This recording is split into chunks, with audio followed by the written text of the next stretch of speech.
समक्ष उभी आहे। नजारे देखे अपने हजारों, देखा ना ऐसा नजारा। नजारे देखे अपने हजारों, देखा ना कभी ऐसा नजारा। आसमां में देखे सितारे दूर, पर भीम जैसा सितारा न देखा, पर भीम जैसा सितारा न देखा। वाचन तर वाचन, हे वाचनाचे महत्त्व पटवून देणारे म्हणजेच डॉक्टर बाबासाहेब आंबेडकर। भारतीय संविधानाचे शिल्पकार म्हणून आज प्रत्येक भारतवासी ज्यांना ओळखतो ते म्हणजे डॉक्टर बाबासाहेब आंबेडकर। विद्यार्थी मित्रांनो, ज्ञानाची काळ जडलेल्या डॉक्टर बाबासाहेब आंबेडकर यांचा जन्म मध्य प्रदेशातील महू या गावी 14 एप्रिल 1891 रोजी झाला। अनेक वर्ष चातुर्वर्ण व्यवस्थेच्या नावाखाली अन्याय सहन करणारे समाज बांधव ज्यांना खायला भाकरी, प्यायला पाणी आणि चालायला रस्ता मिळत सुद्धा मिळत होते, अशा दलितांच्या व्यथा जाणून त्यांना जगण्याचा अधिकार मिळवून देण्याचे महान कार्य डॉक्टर बाबासाहेब आंबेडकरांनी केले। म्हणूनच मला असं वाटते, होते अंधाराले जीवन दिसत नव्हता प्रकाशाचा किरण, होते अंधाराले जीवन दिसत नव्हता प्रकाशाचा किरण, पुसल्या त्यांच्या अश्रू देणं दलितांना जीवन।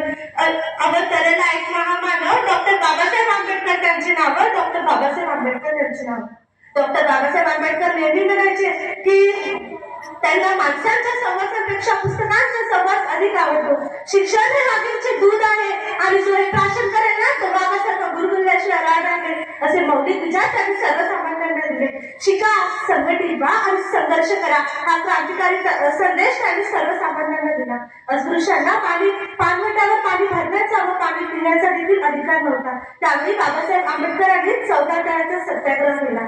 तसेच विद्यार्थी मित्रांनो, बाबासाहेब आंबेडकर यांचे जीवन आपल्या सर्वांसाठी खूप प्रेरणादायी ठरतं। अन्यायाविरुद्ध आयुष्य जगावं कसं, अन्यायाविरुद्ध लढावं कसं, अनुभवातून शिकावं कसं, संघर्ष करावा कसा, असे त्यांनी आपल्याला स्वतःच्या कार्यातून आपल्याला नव्हे तर संपूर्ण जगाला दाखवून दिले होते। शेवटी जाता जाता एवढेच मला असं वाटते, पण ते